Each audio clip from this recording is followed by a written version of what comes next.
অযোগ্য যারা তাদের লিস্টও আজ অব্দি রাজ্য সরকার জারি করেনি। আমরা তো চাইছি, দাবি জানাচ্ছি যে জেলা ওয়াইজ লিস্ট দেওয়া হোক কারা কারা অযোগ্য, এবং সেটার লোকাল স্ট্যান্ডই আইনজীবী আমার পাশে বসে আছে তরুণজ্যোতি তিওয়ারি, ও ভালো বলতে পারবে।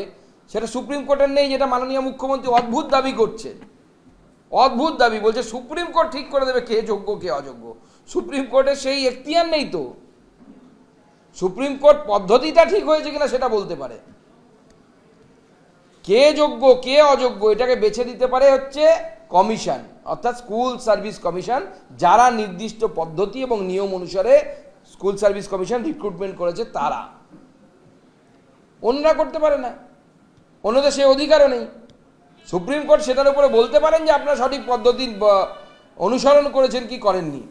যেটা সুপ্রিম কোর্ট পরিষ্কারভাবে বলে দিয়েছে যে এই যে নির্বাচন বা এই যে প্রক্রিয়া, নিয়োগ প্রক্রিয়া, এই নিয়োগ প্রক্রিয়ার মধ্যে একাধিক গণ্ডগোল আছে, এবং সেই গণ্ডগোল সম্পর্কে সুপ্রিম কোর্ট যে সমস্ত শব্দবন্ধ ব্যবহার করেছে, অন্য মুখ্যমন্ত্রী হলে লজ্জায় 2-3 দিন মুখ দেখাতে পারতেন না। পুরো কভার আপ করা হয়েছে, এই ধরনের শব্দ ইউজ করেছে মহামান্য আদালত, এবং মহামান্য আদালতের সামনে বারবার প্রমাণিত হয়ে গেছে যে তৃণমূল কংগ্রেসের এই সরকারটা সম্পূর্ণভাবে অযোগ্য। আজ মুখ্যমন্ত্রী রেগে গেলেন, যারা প্রশ্ন করছিলেন চাকরি প্রার্থীরা, তাদের কথা শুনে, তাদের প্রশ্ন শুনে মাননীয় মুখ্যমন্ত্রী পুরো দমে রেগে গেলেন, এবং তিনি মেজাজ হারালেন, বলে সংবিধানে অধিকার আছে আমার বলার, শুনতে হলে শুনুন, না হলে চলে যান।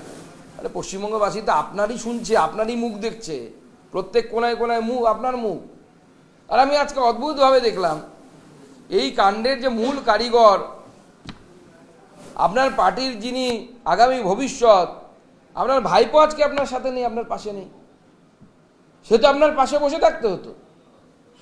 আমরা তো সেই কাকুর রেকর্ডিং শুনেছি, কে কত ভাগ নেয়, পার্থ লবি, ওকে 25 দিতে হবে। এটা মাছ ভাগ হওয়ার মতো। আগে গ্রামে গঞ্জে ছোট জলা যখন থাকতো, ওই জল ছেঁচে ফেলে দিত গ্রামের লোকেরা, তারপরে মাছ ভাগ হতো, কে কারা কারা জল ছেঁচেছে তাদের মধ্যে। সেরকম দেখতে পাচ্ছি চাকরির টাকা ভাগ হচ্ছে, কেউ 25 লাখ, কেউ 25 কোটি, লাখে বলি, আমাদের লাখের বেশি স্বপ্নই যায় না, তৃণমূলের নেতাদের তো কোটি থেকে শুরু করে, কেউ 25 কোটি, কেউ 20 কোটি। সেখানে তো অভিষেক বলে একটা নাম এসছে বারবার। সে অভিষেকটা কে? অভিষেক ব্যানার্জি, না অভিষেক চ্যাটার্জি, না অভিষেক বচ্চন? নিশ্চয়ই কালীঘাটের কাকু অভিষেক বচ্চনকে 20 কোটি টাকা দিতে যাবেন না। কাকে টাকা দিতে গেছিলেন? কাকে টাকা দেওয়ার কথা বলা আছে? তো তাজ তিনি নেই কেন আজকে? তাকে তো সামনে থাকা উচিত ছিল। মাননীয় মুখ্যমন্ত্রী স্পষ্ট হয়ে গেছে, এবং এটি আমি ভারতীয় জনতা পার্টির রাজ্য সভাপতি হিসেবে বলছেন, একজন মাস্টারমশাই হিসেবে, একজন শিক্ষার সাথে জড়িত ব্যক্তি হিসেবে আমি পরিষ্কার বলছি, এই গোটা পদ্ধতিটাতে প্রমাণিত হয়ে গেছে যে আপনার সরকার চোর, তারা চুরি করেছে, এবং এই চুরির জন্য আপনার এবং আপনার মন্ত্রিসভার জেলের ভেতরে থাকা দরকার।